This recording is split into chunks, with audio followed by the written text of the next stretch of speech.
Imagine you're traveling across ancient Egypt nearly 4,000 years ago. You arrive at one of its great temples and ask a priest a simple question: how did the universe begin? He smiles and begins telling you a story. A few days later, you travel to another city and ask the same question. This time you hear a completely different answer.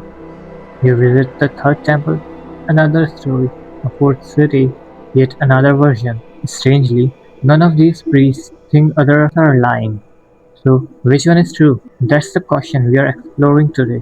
Before we begin, I want to thank one of you in the comments for suggesting this topic. I always enjoy reading your ideas, and this one immediately caught my attention. So if there is mythology, culture, or historical mystery you would like me to cover in a future video, let me know in the comment. You never know, it might become a next video on this channel. Now, if you have watched my video on Greek creation myths, you will remember that even the Greeks preserved more than one tradition about the beginning of the universe. Ancient Egypt is similar in that respect. Rather than preserving one single creation story, different religious centers developed different traditions over many centuries. Today we are going to explore those traditions, beginning with the oldest and most influential one, the creation story of Heliopolis. According to one of Egypt's oldest surviving religious texts, known as the Pyramid Text, before the world existed, there was no sky, no earth, no mountains, no gods, no humans, not even time itself. There was only an endless expanse. Dark, silent water. The ancient Egyptians called this primordial state none. But don't imagine an ocean like the ones we know today. None had no shoreline, no waves chasing against rocks, and no fish swimming beneath its surface. It wasn't simply water. It represented infinite potential, endless chaos, and a universe that had not yet taken shape. If you ever wonder why water plays such an important role in Egyptian creation stories, the answer may lie in the land itself. Every year, the Nile flooded the surrounding landscape. For a time, everything seems to disappear beneath the water. Then, as the flood waters slowly retreated, patches of land emerged once again, bringing fertile soil and new life. To the ancient Egyptians, this yearly cycle wasn't just a part of nature. It reflected creation itself. Just as land emerged from the flood waters every year, they imagined the very first land rising from the endless water of none. From that first mount stood the creator god, Atum. And here's something fascinating. Unlike many creator gods in other mythologies, Atum wasn't created by another being. According to Heliopolitan tradition, Atum brought himself into existence. There was no father before him, no mother, no older generation of gods. He simply came into being through his own power. His name is often associated with ideas like completeness or perfection, because before anything else existed, Atum contained within himself the potential of all creation. But a universe with only one god is still an empty world. Creation had only just begun. According to Pyramid Text and later the Coffin Text, Atum brought forth two children, Shu, the god of air, and Tefnut, the goddess of moisture and humidity. Ancient Egyptian texts describe this moment in several different ways. Some say Atum sneezed Shu into existence and spat out Tefnut. Others describe them as emerging from his breath or from his own body. To modern readers, that might sound strange or even humorous, but Egyptians weren't trying to explain biology. They were expressing something much deeper, that every part of creation came directly from the Creator himself. With Shu and Tefnut, the universe began to change. For the first time, there was air. For the first time, there was moisture. The first building blocks of an ordered world had appeared. The universe was still far from complete. Shu and Tefnut would soon have children of their own, and those children would transform a silent, empty world into the universe the ancient Egyptians believed. With the birth of Shu and Tefnut, the universe had begun to take shape, but the world was still incomplete. Shu and Tefnut would soon have two children of their own, Nate, the god of earth, and Nut, the goddess of sky.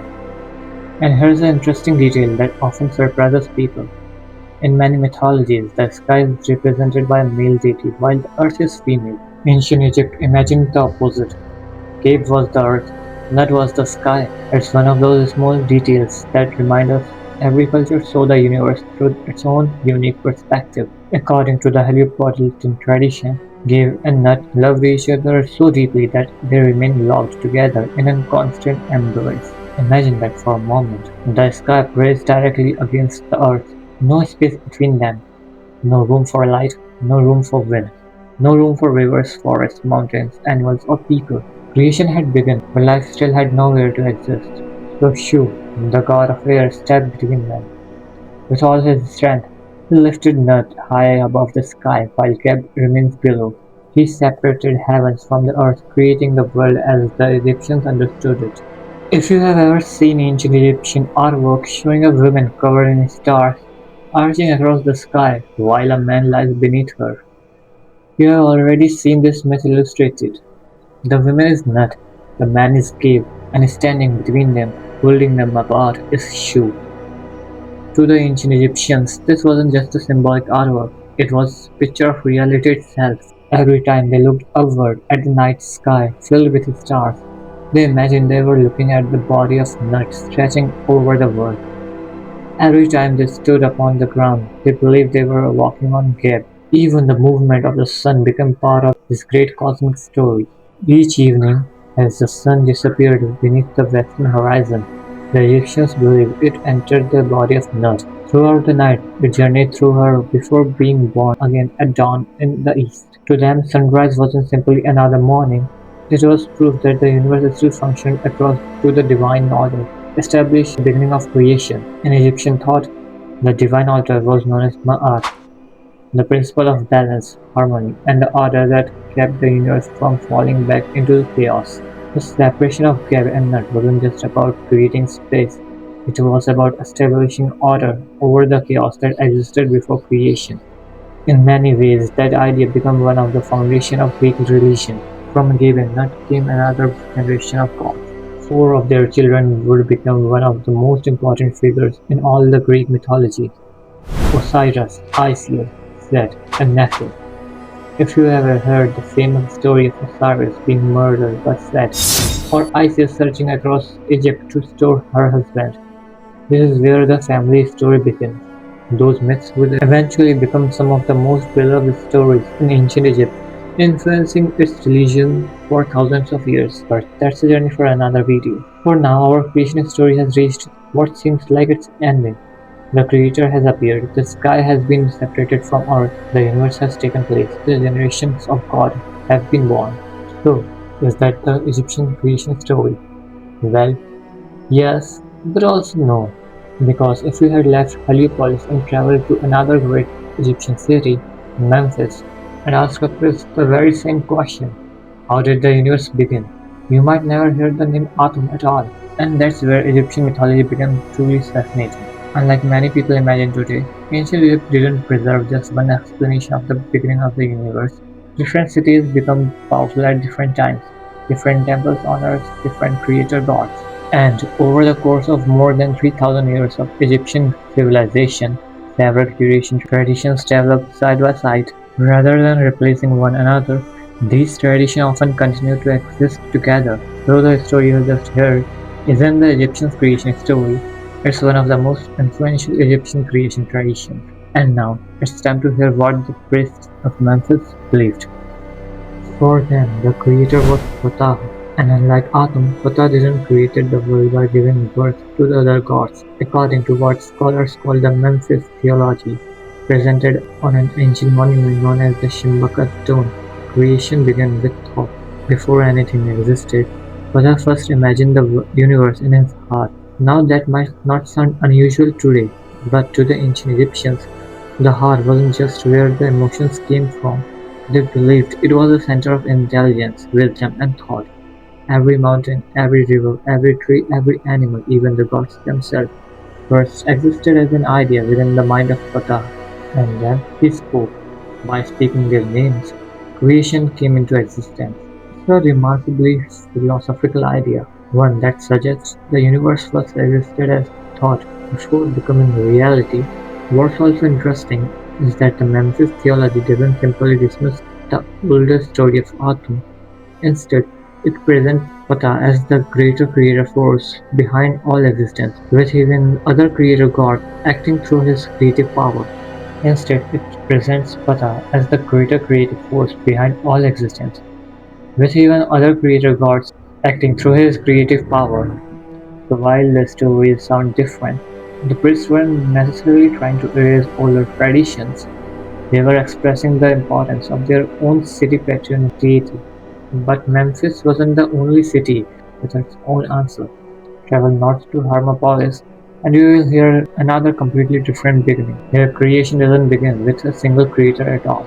Instead, it begins with eight primordial deities, known collectively as the Ogdoad. The name simply means the group of eight. These weren't ordinary gods, they represented the condition that existed before creation itself. Four male and female pairs symbolized the endless waters, darkness, heaviness, and infinity. Rather than creating the world directly, they represented the chaotic state from which creation would eventually emerge. Different versions of this tradition describe what happened next in different ways. Some say a mound rose from the waters, others describe a giant lotus blooming from the primordial flood, and another version tells of a cosmic egg from which the young sun first emerged, bringing light into a universe that had known only darkness. Although the details differ, they all share the same central idea.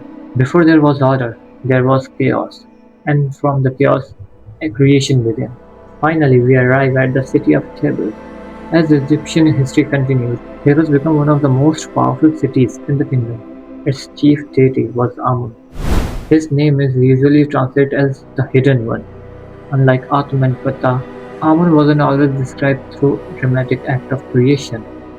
Instead, he represented the mysterious, invisible force that existed before everything else. Because he was unseen, many Egyptians believed his true nature was beyond human understanding. Later, during the New Kingdom, Amun became so important that he was combined with the sun god Ra, forming Amun-Ra, one of the supreme deities of ancient Egypt. So, which of these stories is the real Egyptian creation myth? The story of Atum, the story of Ptah, the Ogdoad, or Amun? The answer is, there isn't just one. And that's exactly what makes Egyptian mythology so fascinating. Ancient Egypt wasn't one kingdom with one holy book, one temple, or one official version of every myth. It was a civilization that lasted for more than 3,000 years. Cities rose to power, dynasties changed, priests developed their own traditions, and instead of completely replacing older beliefs, many of these traditions continue to exist alongside one another. To an ancient Egyptian, hearing another version of creation didn't necessarily mean the first version was false. Different temples emphasize different aspects of creation. Different communities honor different creator gods. Together, these traditions form one of the richest and most complex mythological systems in human history. And perhaps that's one of the greatest lessons mythologists have to offer. Across the world, nearly every civilization asks the same question: how did everything begin? Greeks gave one set of answers, Norse had another, ancient Indian preserves many different creation traditions, and Egypt answered that question in several different ways as well. These stories weren't trying to answer the same question that modern science asks. They offered a meaning, explained the world as people understood it, and connected the communities to their gods and traditions. They were attempts to understand existence, the forces of nature, the humanity's place within the universe. Whether you believe them as sacred stories, appreciate them as cultural traditions, or simply enjoy them as mythology, they continue to connect us with people who lived thousands of years ago and looked up at the very same sky we see today. Before I end today's video, I would love to hear your thoughts, and if there is another mythology, culture, or historical mystery you would like me to explore next, leave your suggestion below. It might inspire the next video on this channel. Thank you so much for watching. Stay curious and embrace the chaos.